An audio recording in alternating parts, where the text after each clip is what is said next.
저희는 새해 시작하면서 로마서 9장으로 다시 왔습니다.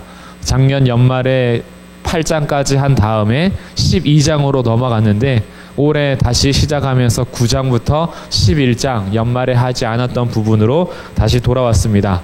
이 부분이 쉽지 않은 부분이지만 아무래도 우리 신앙생활을 하는데 좀 중요한 또 하나의 맥을 가질 수 있는 것이기 때문에 차근차근 같이 살펴보면서 우리 기독교 신앙에 대해서, 우리가 믿는 하나님에 대해서, 그리고 하나님께서 성도들을 구원하시는 일에 대해서 같이 한번 차근히 볼 수 있었으면 좋겠습니다. 지금 사도 바울이 9장부터 11장까지 특별히 이스라엘에 주목을 하고 있어요. 이 이스라엘에 주목하는 이유가 있습니다. 하나님께서 분명히 약속을 하셨을 때는 아브라함을 선택하셨습니다. 그래서 아브라함을 택하시고 그의 아들 이삭과 그의 아들 야곱, 그리고 야곱의 12아들을 통해서 12지파를 형성하시죠. 그래서 하나님께서 약속하신 것은 아브라함의 자손에게서 메시아가 나올 것이며 유다 자손 중에서도 12아들 중에 유다 지파를 통해서 메시아가 올 것을 약속하셨어요. 그래서 이 아브라함의 후손이요 유다 지파로서 약속한 그리스도, 헬라어로는 그리스도, 히브리어는 메시아, 구원자가 이제 이 땅 가운데 오실 터인데, 하나님께서 약속하신 것은 이들을 선택하셔서 민족으로 택하셨기 때문에 이스라엘은 메시아 그리스도와 굉장히 밀접한 관계가 있다라는 거죠. 그런데 지금 사도 바울이 복음을 전하는데 이 복음이라는 것은 믿음으로 난 의라고 이제 얘기하고 있습니다. 그러다 보니 현재 상황 가운데 이스라엘 백성들, 특별히 유대인들이 질문을 던질 수 있는 요소들이 있어요. 무엇이냐? 사도 바울이 복음을 전할 때 가장 핍박하던 사람들이 이방인이기 전에 유대인이었어요. 왜냐하면 아브라함, 이삭, 야곱에 이어가서 모세 때 준 율법이 있거든요. 그래서 모세 율법과 대치되는 것으로 여겨지다 보니까 하나님께서 자기 민족에게 주신 율법과 이 복음은 서로 같이 갈 수 없는 것이다. 그래서 바울이 전하는 복음은 우리가 천여 년 동안 지켜왔던 율법을 거스리는 말이요, 그렇기 때문에 그것은 복음이 될 수 없다. 이것이 만약에 복음이 된다면 하나님께서 택하셔서 율법을 주신 이스라엘 백성들은 도대체 뭐냐라는 질문이 던져졌던 겁니다. 왜냐하면 하나님께서 만약에 약속하신 분이 신실하시다면 아브라함을 이어오는 이스라엘 백성이 당연히 율법과 선지자로부터 나온 복음이라 외치는 예수님을 받아들여야 되는 거잖아요. 그런데 지금 현재 상황은 이스라엘 백성 대부분이 복음을 받아들이지 않고 있어요. 오히려 예수님을 믿는 자들을 박해하는 현실 가운데 처져 있는 겁니다. 그렇기 때문에 질문이 나오는 거죠. 그러면 하나님이 갑자기 마음이 바뀐 거냐? 하나님 택하신 이스라엘이 왜 복음을 받아들이지 못하고 있는가? 율법을 지켜왔던 이 모든 것은 하나님이 주신 것 아니냐? 그러면 하나님이 신실하지 않구나라고 하나님의 신실함에 대한 도전이 되는 겁니다. 그러다 보니까 이스라엘 백성들을 향해서 하나님께서 하셨던 일들에 대해서 얘기할 필요가 있었죠. 그리고 하나님의 신실하심이 패하지 않는다라는 것과 이스라엘 백성에게도 여전히 율법으로 난 의가 아니라 믿음으로 난 의라는 것을 밝혀줄 필요가 있었던 겁니다. 그래서 이 지금 접근하는 것이 조금은 어려워요. 어렵지만 여기에서 명확하게 끌고 가는 핵심은 있습니다. 지난주에 살펴봤던 내용인데 잠시 요약하겠습니다. 먼저 7절, 9장 7절입니다. 아브라함의 씨가 다 그의 자녀가 아니라 오직 이삭으로부터 난 자가 그의 씨다. 자, 하나님께서 아브라함을 택하셨다라고 했어요. 아브라함 후손. 그러나 아브라함 후손에도 이삭 말고 이스마엘이 있었습니다. 그러나 이 이스마엘은 약속을 따라 난 자녀가 아니기 때문에 취소. 약속을 따라 난 이삭만 하나님께서 택하신 자손이요. 10절. 그뿐 아니라 또한 리브가가 우리 조상 이삭 한 사람으로 말미암아 임신했는데 그 안에 잉태된 것이 쌍둥이가 태어난 거야. 이삭과 결혼한 리브가죠. 리브가가 쌍둥이를 뵀는데 그 형 이름이 에서요. 둘째가 야곱입니다. 그런데 이들이 아직 태어나기도 전에 뱃속에 있을 때 하나님께서 이미 정하셨어요. 누구를 정하셨냐 하면 12절, 13절 보니까 큰 자가 어린 자를 섬기리라. 내가 야곱은 사랑하고 에서는 미워했다. 라는 것을 통해서 에서하고 야곱이 태어나기 전에 이미 하나님께서 택하신 게 있다라는 거예요. 그것을 11절에서 얘기해 주었습니다. 11절 같이 한번 읽어볼게요. 시작. 그 자식들이 아직 나지도 아니하고 무슨 선이나 악을 행하지 아니한 때에 택하심을 따라 되는 하나님의 뜻이 행위로 말미암지 않고 오직 부르시는 이로 말미암아 서게 하려 하사. 자, 여기서 핵심은 뭐냐 하면 에서와 야곱을 등장시키는 이유는 하나님께서 우리를 구원하실 때는 이들의 행위에서가 아니라 행위로 구원을 받고 안 받고 선택한 게 아니라 오히려 하나님의 택하심을 따라 이것을 강조하고자 하는 겁니다. 그래서 택하심을 따라 되는 하나님의 뜻이 행위로 말미암지 않고 오직 부르시는 하나님으로 말미암아 된 것이다 라는 것을 말해주기 위해서 만약에 이들이 태어난 다음에 결정했다면 에서는 구원받을 만한 무슨 조건이 있었기 때문에 구원하고 야곱은 조건이 없으니까 구원하지 않고 반대로 야곱은 구원받을 만한 어떤 행동을 했기 때문에 구원받고 에서는 그런 행동을 안 했기 때문에 구원받지 못하고 이렇게 난 다음에 결정된 것이 아니라 이들이 아무런 행위도 하지 않았을 때 이미 하나님이 택하심으로 야곱은 사랑하고 에서는 미워했다라는 거예요. 그러면 질문이 나타난다 그랬죠? 질문이 나타납니다. 택하심을 받은 자는 어때요? 감사하죠? 택하심을 받았으니까. 그럼 택하심을 받지 못한 자는 어떻게 돼요? 이 택하심을 받지 못한 자를 완전히 버렸다 아니면 택하지 않았다라고 하지 않고 아직까지 이렇게 지금 현재로 택하지 않은 것처럼 보인다 그래서 유기됐다라는 말을 써요. 이거는 뭐 참고적으로. 그럼 택함 받지 못한 사람, 이 사람들은 그럼 억울하지 않냐 이렇게 나오는 거죠. 이런 심정 이해하시죠? 택함 받은 자는 감사하지만 택함 받지 못한 유기된 사람들은 그럼 뭐냐? 그러니까 여기에 대해서 질문이 나옵니다. 과연 하나님께서 의로우시냐? 이런 질문이 던져지죠. 누구는 택하고 누구는 안 택하고 이게 과연 하나님이 의로우신 것이냐? 라고 질문이 던져지는 거예요. 그러니까 이것이 바로 14절로 연결됐던 겁니다. 그런즉 우리가 무슨 말을 하리요? 하나님께 불의가 있느냐? 이게 나오죠. 근데 뭐라 그래요? 그럴 수 없느니라. 여기에 대해서 뭐 길게 설명하지 않습니다. 간단하게 설명해요. 15절 하나님께서 긍휼히 여길 자를 긍휼히 여기고 불쌍히 여길 자는 불쌍히 여긴다. 하나님의 마음으로 긍휼히 여길 자, 불쌍히 여길 자를 하나님 택하신 거예요. 그러면 택함 받은 자는 하나님의 긍휼과 불쌍히 여김을 받았기 때문에 이들에게서 할 수 있는 것은 감사와 찬송뿐이에요. 택함 받은 자로서. 그래서 택함 받은 사람들은 어디로 가냐면 예배 드림으로 갑니다. 하나님 앞에 예배를 드리죠. 그리고 그러면 선택받지 못한 자, 이 사람들도 결국은 하나님께서 18절 하고자 하는 자를 긍휼히 여기시는 반면 하고자 하시는 자를 완악하게 하셨다 그래요. 그러니까 하나님의 긍휼을 받은 자는 긍휼을 받은 대로, 그리고 완악한 자들은 완악한 대로 뭐가 있냐면 이들에게는 하나님의 심판이 행해지고 있다라는 것을 말해줘요. 그럼 이게 어떻게 하나님의 의로우심이냐? 라고 질문을 할 때 이게 바로 의로우심이야. 왜냐하면 하나님은 살아있는 자들을 내 말 들으면 살려주고 아니면 죽여버리는 게 아니라 이미 죄로 인해서 다 죽어있는 자들 중에 긍휼히 여길 자를 긍휼히 여겨서 건져주신 일을 하나님 하신 거예요. 행위로 인하여서 죽은 것은 사람의 책임입니다. 사람의 죄예요. 이것은 우리가 짊어져야 할 책임입니다.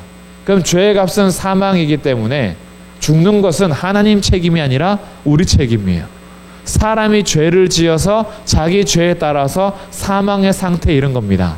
그럼 잘못한 사람에게는 벌을 주는 게 의로우심이에요. 살인하고 도둑질하고 간음하는데도 아무런 심판을 하지 않으면 이게 불의한 거죠.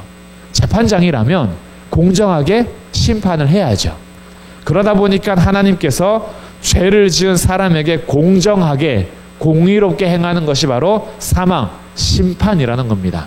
그러니 완악하게 하는 자들을 하는 것도 하나님의 심판에 따라서 하나님의 의로우심을 드러내는 것이요.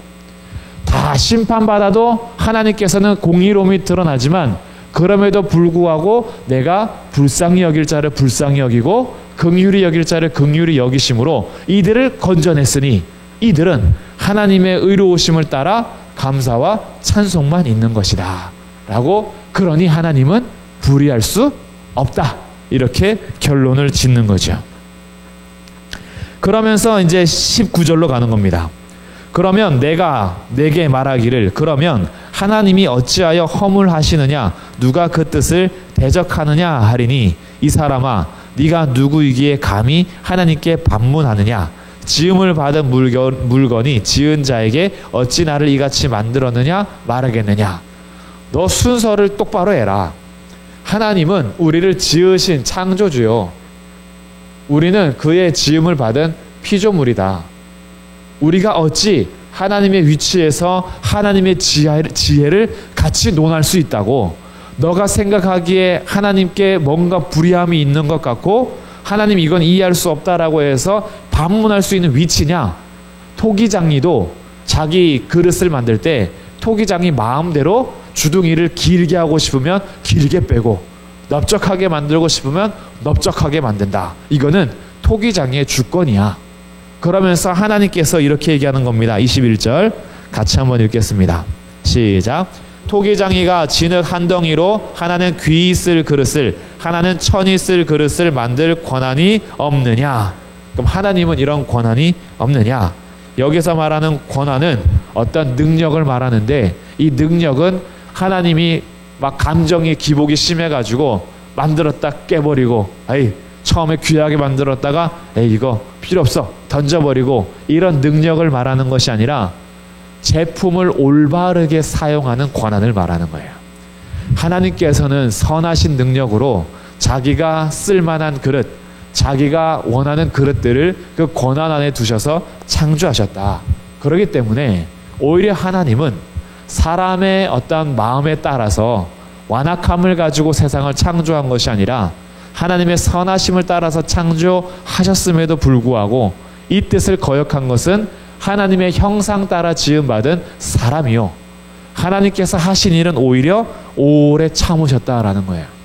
그래서 22절, 만일 하나님이 그의 진노를 보이시고 그의 능력을 알게 하고자 하사 멸하기로 준비된 진노의 그릇을 오래 참으심으로 관용하시고, 또한 영광 받기로 예비하신 바 긍휼의 그릇에 대하여 그 영광의 풍성함을 알게 하고자 하셨을지라도 무슨 말을 하리요? 하나님께서 오래 진노하셔도 되는데 오래 참으시고, 하나님께서는 오히려 긍휼의 그릇에 대하여서 영광의 풍성함을 드러내게 하시려고 하나님 이런 일을 하시는데, 여기에 대해서 우리가 무슨 말을 할 수 있느냐라고 얘기하죠. 이런 얘기들이요, 우리들의 마음과 이성에 질문들을 던지게끔 나옵니다. 왜냐하면 우리들은요 항상 호기심이 많고 궁금한 게 많아요. 하나님이 하는 일들이 다 이해가 되지 않다 보니까 질문은 던지는 것들이 굉장히 많습니다. 근데 여기에 대해서 로마서는 오히려 답을 그냥 딱 정해놓고 더 이상 여기에 대한 호기심을 막아버리고 있어요. 하나님이 하신 일을 네가 왜 반문해? 라고 질문을 던지면서 오히려 하나님의 나타난 뜻에 순종하고 복종하는 그릇이 되기로 끌고 가는 거예요. 그러면서 사도 바울이 지금 끌고 가는 목적이 하나 있습니다. 단순히 하나님이 택하셨다, 하나님께서 유기하셨다, 하나님께서 구원하시고 긍휼을 베푸시고 아니면은 진노하셨다, 이런 주제를 말하려고 하는 것이 아니라 어디로 지금 얘기를 끌고 가야 하냐 하면, 하나님이 과연 믿음으로 말미암아 의롭다함을 받는 이 복음에 대해서 이스라엘에게도 신실하냐, 이걸 지금 찾아가는 거예요. 근데 왜 이렇게 꽈놨을까, 그렇죠? 우리들은 지금 이스라엘 백성이 아니기 때문에 이게 어려운 거예요. 우리 한국 사람으로 바꿔볼게요. 하나님께서 한국 사람들을 택하셨어요. 그래서 단군 할아버지가 아니라 언젠가부터 시작될지 모르겠지만 어떤 조상으로부터 하나님께서 이 한국 땅 가운데 메시아 보내주기로 약속했던 거예요. 그래서 우리가 제사를 잘 드렸습니다. 이 제사가 하나님께서 가르쳐 주신 제사였어요. 그래서 제사를 잘 드리는 민족이 됐는데 어느 날 갑자기 대한민국 정부가 수립이 딱 되더니 대한민국 정부의 어떤 한 사람이 나타나서 이제 우리가 그동안 지내왔던 제사로는 구원이 안 된다라는 거예요. 그리고 오히려 이제 얼마 전에 왔던 예수라는 자가 있는데 그 예수, 우리가 십자가에 못 박은 그 예수가 하나님께서 보내주신 하나님의 아들이요, 그를 믿는 자가 구원을 받는다라고 우리 한국 사람들에게 말한 거예요. 그런데 내가 지금 제사 드리는 12대 손이거든요. 내가 아주 정성스럽게 제사법대로 잘 따라왔던 후손이에요. 근데 어느 날 갑자기 이런 말을 하니 질문이 던져지는 겁니다. 하나님께서 한국 사람을 태초부터 정해가지고 우리 민족 가운데 제사법도 알려주시고 그리고 우리 민족을 사랑한다고 하셔서 지금까지 인도에 오셨는데, 아니 지금 낯선 어떤 사람, 십자가에 못 박은 그 사람을 믿어야지만 구원을 받는다라고 하니, 그러면 지금까지 우리가 지켜왔던 이 법은 뭐야? 우리 그동안 제사 지냈던 건 뭐야? 우리 그동안 배워왔던 유교 이거는 뭐고, 우리 거기에 따라서 제사 잘 지냈는데 이거 지금 버리라는 말이냐? 라는 갈등이 있겠죠. 그러면 바울이 전하는 복음에 항의를 해야 돼요. 하나님이 신실하신 분 맞아? 우리에게 이런 말씀을 주신 분이 하나님이라면 우리 민족은 다 구원받아야 되는데 왜 우리는 지금 예수 믿는 사람보다 안 믿는 사람이 더 많은가? 질문을 던져야죠. 내 가족들, 하나님께서 한국 사람 택하셨다면 내 가족들 다 예수님 믿어야 되는데 왜 내 가족은 다 안 믿어? 라고 질문을 던지는 거죠. 그러면 바울이 전하는 복음이 잘못됐던가, 아니면 하나님이 신실하지 않은 거예요. 그렇기 때문에 바울은 이 주제가 심각했던 겁니다. 자기 동족이거든요. 자기 민족이에요. 자기도 이스라엘 사람이고, 그리고 자기도 율법대로 지켜왔던 사람 중에 한 사람이었어요. 그래서 예수 믿는 자들을 이단이라 하면서 그들을 다 잡으려고, 그래서 다메섹까지 올라가는 열심이 있었잖아요. 그렇게 갔는데 어느 날 다메섹에서 호련한 빛 가운데 예수님을 만나고 나서, 아, 내가 알고 있는 지식이 잘못된 지식이라는 것을 알게 되고 성경에서 말하고 있는 모든 바가 바로 예수라는 것을 알게 된 거죠. 그래서 복음을 증거하기 시작했습니다. 그런데 마음이 아픔이 있어요. 택함 받은 사람에게는 두 가지 마음이 동시에 진행이 됩니다. 첫 번째는 감사와 찬송이잖아요. 두 번째 마음이 동시에 생기는 게 있어요. 이건 아마 우리 성도님들께서 다 가지고 있는 마음일 것입니다. 택함 받은 자에게 자연스럽게 따라오는 두 번째 마음, 이것은 아픔과 눈물이에요. 그리고 안타까움. 이런 것이 동시에 존재합니다.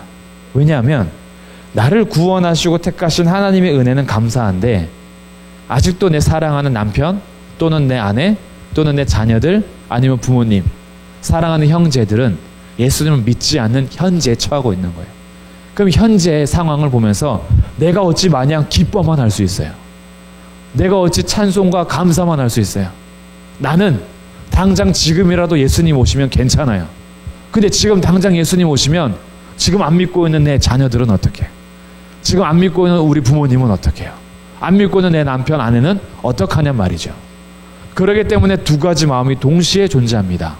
이것이 바울이 가지고 있는 마음이었어요.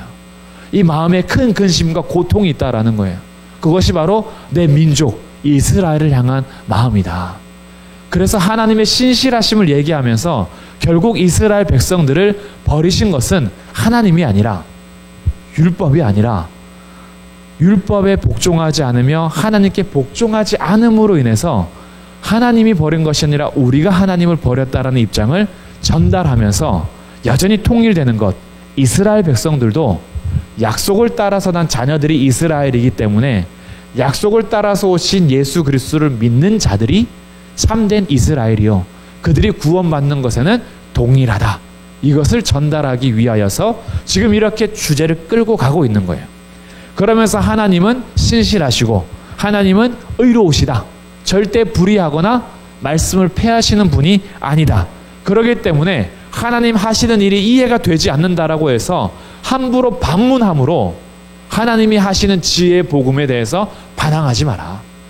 너희의 지혜보다 하나님의 지혜가 훨씬 크시고 그분이 창조주요 우리는 피조물이다. 그분은 토기장이요 우리는 그릇일 뿐이야. 우리가 알아야 하는 것은 토기장이신 그분이 우리에게 알려주신 그 법을 알면 돼 라고 하면서 어디로 끌고 가느냐?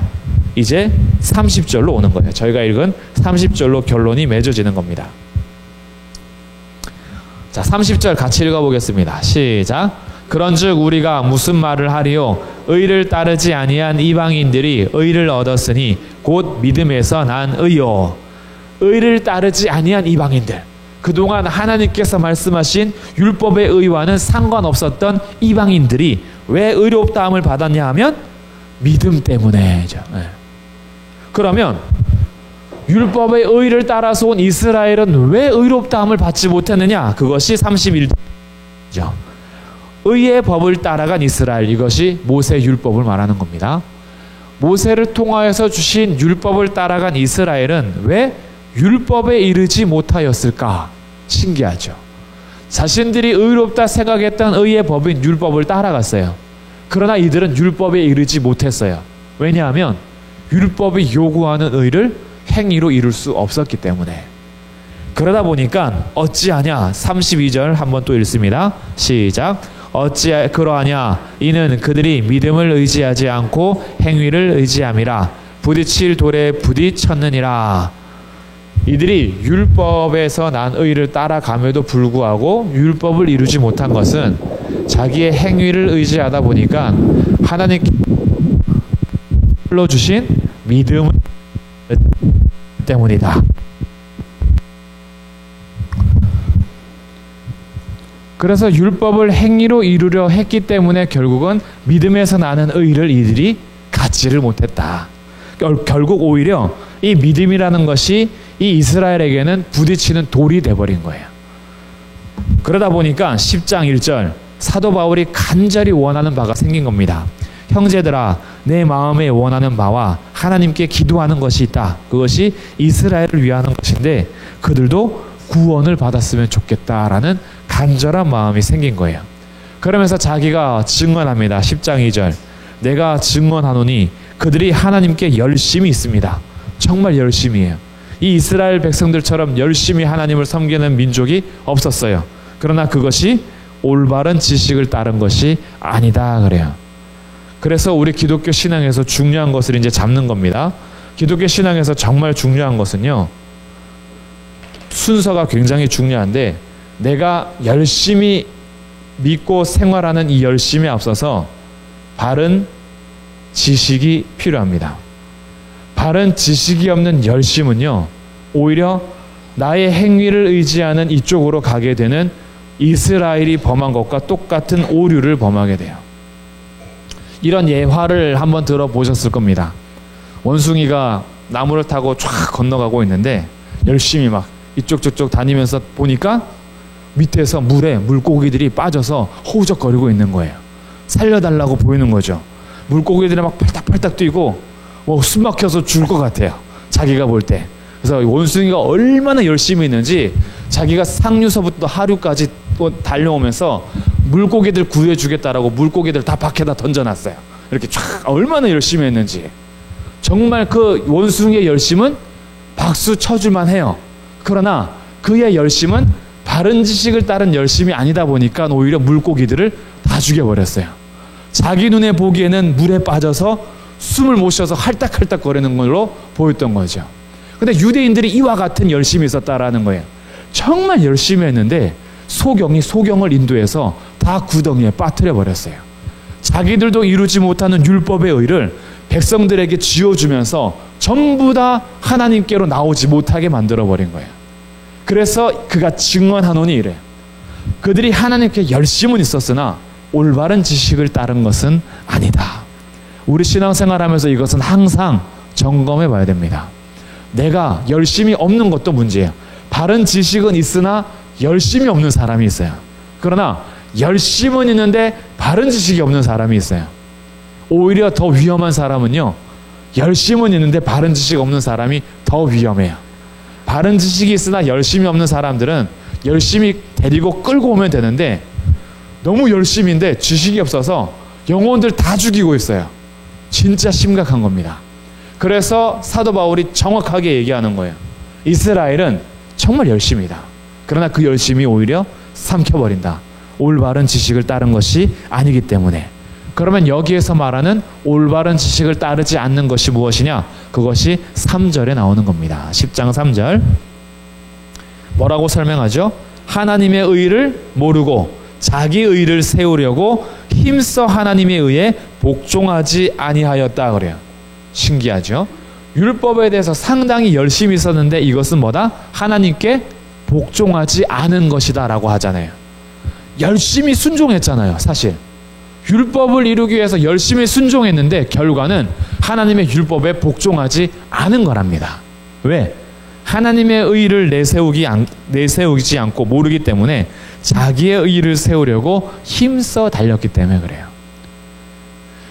결국 우리가 의롭다함을 얻는 것은 행위로 말미암이 아니라 율법을 마치신 그리스도를 믿음으로 말미암아 의를 얻는 거야. 이 법은 이스라엘이든지 이방인이든지 똑같아. 이것이 4절인 거예요. 4절 말씀 읽어봅니다. 시작. 그리스도는 모든 믿는 자에게 의를 이루기 위하여 율법의 마침이 되시니라. 아멘. 그리스도가 바로 율법의 마침이 되시는 거예요. 모든 율법의 요구에 순종하시고 율법의 모든 요구를 다 지키심으로 인하여서 예수님께서는 십자가에서 다 이루었다. 율법의 마침이 되신 거예요. 그대로 성취하신 예수 그리스도. 그래서 그 예수 그리스도를 믿는 믿음 안에서만 우리의 행위로 이룰 수 없는 율법의 의를 얻게 되는 것이다. 그렇기 때문에 복음은 계속해서 전해져야 하며 5절 모세가 기록하되 율법으로 말미암는 의를 행하는 사람은 그 의로 살리라 하였거니와 믿음으로 말미암는 의는 이같이 말하되 내 마음에 누가 하늘에 올라가겠느냐 하지 말라 하니 올라가겠느냐 함은 그리스도를 모셔 내리려는 것이요 혹은 누가 무저갱에 내려가겠느냐 하지 말라 하니 내려가겠느냐 함은 그리스도를 죽은 자 가운데서 모셔 올리려는 것이라. 그러면 무슨 말이냐? 말씀이 내게 가까워 내 입에 있으며 내 마음에 있다 하였으니 곧 우리가 전파하는 믿음의 말씀이라. 모세 율법으로는 율법을 다 지켜 행하는 그 사람이 의롭다함을 받지만 6절 믿음으로 말미암는 의는 결국 8절 끝에 믿음의 말씀으로 말미암아 얻는 의다라는 거예요. 그렇기 때문에 말씀의 육신에 되어 이 땅 가운데 오신 예수 그리스도를 믿음으로 말미암아 의롭다 받는 것은 모든 사람이야. 그래서 9절 네가 만일 내 입으로 예수를 주로 시인하며 내 하나님께서 그를 죽은 자 가운데서 살리신 것을 내 마음에 믿으면 구원을 받으리라. 이렇게 결론이 나는 겁니다. 결국 구원을 받는 것은 너의 입으로 예수를 주로 시인하고 너의 마음으로 하나님께서 예수를 죽은 자 가운데서 살리신 것을 믿으면 그 믿음이 너를 구원한다라는 거죠. 그래서 10절 사람이 마음으로 믿어 의에 이르고 입으로 시인하여 구원에 이르느니라. 이 법은 12절 유대인이든지 헬라인이든지 차별이 없다. 한 분이신 주께서 모든 사람의 주가 되사 그를 부르는 모든 사람에게 부요하시다. 하나님의 법은 신실하시게 유대인이든지 이방인에게든지 동일한 법을 주시는데 그를 마음으로 믿어 입으로 신하는 자마다 구원에 이르게 되느니라. 그러니 답변이 된 거야. 이스라엘 사람들에게 하나님은 여전히 신실하시고 이스라엘 백성에게 주신 율법의 의를 완성하는 것도 그리스도를 믿는 믿음이요. 이방인들도 율법을 몰랐으나 그리스도를 믿는 믿음 안에서 의롭다함을 받는 것은 이것은 하나님께서 지금 태초부터 지금까지 하나님의 주권으로 이루어 가시는 하나님의 한 법이었다. 이건 다른 법이 아니라 말씀과 선지자의 마침이 되시는 그리스도 안에서 이미 우리 가운데 성취하신 복음이요. 그것은 하나님의 약속이고 주님께서 이루어 가시는 일이다. 그렇기 때문에 이제 우리 다 너무 어려웠어요. 다 어려운데 그럼 우리가 실제적으로 이런 것들을 배워가면서 어떻게 신앙생활을 할 수 있느냐? 잘 보셔야 됩니다. 우리가 택하심에 대해서 오해하는 사람들이요. 신앙생활을 이상하게 하는 경우가 있어요. 어차피 그럼 하나님이 택하시고 택하지 않은 사람이 있으니까 그럼 택함 받은 나는 찬송과 감사하면서 지낼 수밖에 없네. 그리고 어차피 하나님 택하신 자들은 구원을 받을 테니까 이거는 뭐 내가 할 수 있는 건 아무것도 없네 라고 생각할 수 있는데 성경은 그렇게 말하고 있질 않아요. 동시에 두 번째 마음을 갖는다 그랬죠. 이게 사도 바울이 지금 갖고 있는 마음입니다. 이스라엘을 향해서 큰 근심과 고통을 가지고 있어요. 그러면 큰 근심과 고통을 가지고 있는 택함 받은 사람들이 할 일이 분명하게 있습니다. 첫 번째는 10장 1절 하나님께 기도하는 거예요. 나도 이스라엘을 위해서 지금까지 간구한다. 정말 애타는 마음으로 간절히 구하는데 이스라엘 너희들이 구원을 받기를 구한다 라고 기도하고 있어요. 바울이 지금 택하심을 강조하고 있으면서 하나님 앞에 하나님 이스라엘을 구원해 주십시오 기도하는 게 안 맞잖아요. 하나님 택한 자를 어차피 구원하실 텐데 바울이 이스라엘 구원해 달라는 기도를 어떻게 해요? 그런데 바울은 기도하고 있어요. 신기하게 지금 돌아가는 겁니다. 그리고 또 하나, 먼저 첫 번째는 구원받지 못한 영혼들을 위해서 기도하는 것, 택하심을 받는 자들의 책임입니다. 그래서 아직 구원받아야 될 사랑하는 영혼이 있다면 간절히 기도하십시오. 하나님께서 우리에게 기도할 의무를 주신 거예요. 왜? 택함 받은 자로서 하나님의 은혜를 누리면서 감사하며 찬송하는 자로서 너희들이 당연히 해야 할 일은 아직 택함 받지 못한 자리에 있는 영혼들을 향한 안타까운 마음으로 기도할 것에 대해서 우리에게 요청하고 있으며, 두 번째, 이 믿음은 결국 말씀으로부터 나오는 믿음이기 때문에 말씀은 어떻게 해요? 들려져야 하고, 들려지려면 전파해야 하고, 이것을 이제 뒤에서 연결해 나가는 겁니다. 자, 13절부터 보겠습니다. 누구든지 주의 이름을 부르는 자는 구원을 받으리라. 그런즉 그들이 믿지 아니하는 일을 어찌 부르리요? 듣지 못한 일을 어찌 믿으리요? 전파하는 자가 없이 어찌 들으리요? 보내심을 받지 아니하였으면 어찌 전파하리요? 라고 얘기하면서 하나님께서 뭐예요? 택함 받은 자들을 어떻게 하시죠? 보내시죠. 이거는 택함 받은 자들에게 모두 하나님께서 주신 사명입니다. 하나님께서 택하신 다음에 그냥 너희들은 예배만 드려 라고 하지 않았어요. 너희들은 이제 가라 그랬어요. 너희는 가라. 모든 족속에게로 가라 그랬어요. 보내셨어요. 그러니까 보내신 사람들은 어떻게 해야 돼요? 보내심을 받았기 때문에 전파해야 돼요. 전파하면 말씀이 들려지겠죠. 말씀을 들어야지 믿죠. 그러니까 믿는 사람들이 주를 부르겠죠. 주를 부르는 사람이 바로 믿음으로 말미암아 의에 이른다 하잖아요. 그러니까 택함 받음에 대해서 강조하는 사도 바울은 결국 두 번째, 전파에 대해서 우리 가운데 강조해 주고 있어요. 결국 이 복음은 말씀을 믿는 것인데, 말씀을 믿으려면 말씀을 들어야 하고, 말씀을 들으려면 누군가는 말씀을 전해야 하고, 그 말씀을 전하려면 누군가로부터 파송을 받아야 되는데, 거꾸로 하나님이 너를 그러면 택하셔서 어떻게 했느냐? 하나님께서 택하셔서 너를 가라 그랬다. 보내셨다. 그러면 가고 있느냐? 이렇게 묻는 거죠.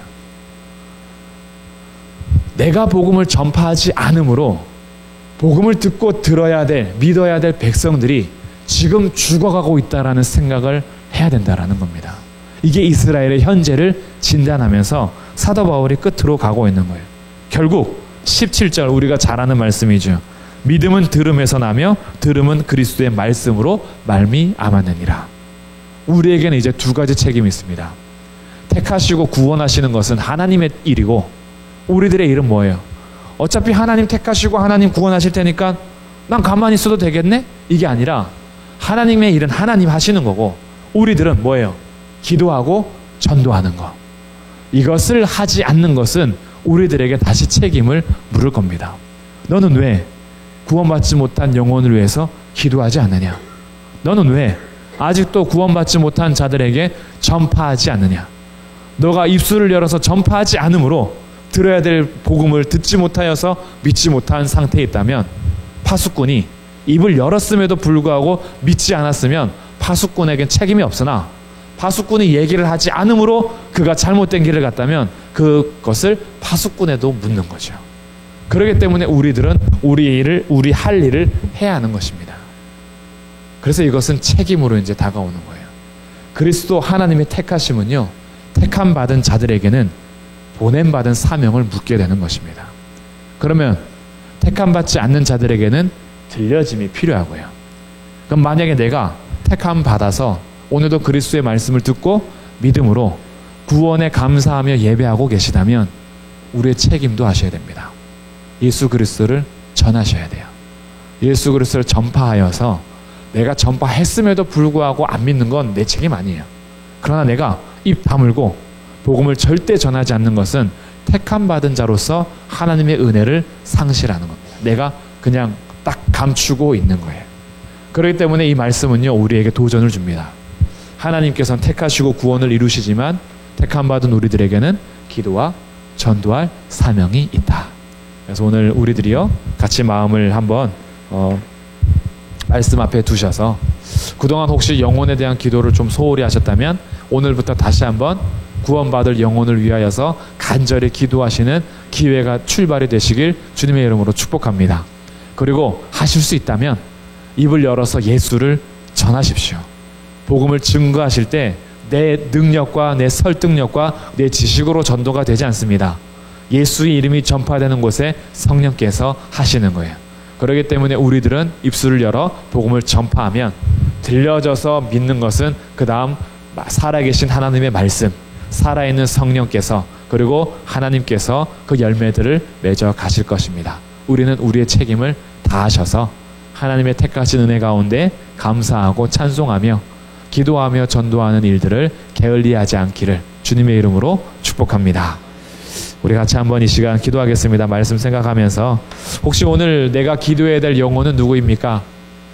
정말 구원받아야 될 영혼이 있다면 그 영혼을 위해서 간절히 기도하시고, 그리고 주님 앞에 하나님, 내가 전도하며 말씀을 증거할 때 하나님께서 그 영혼에게 들려진 복음을 통하여서 믿음을 허락해 주시기를,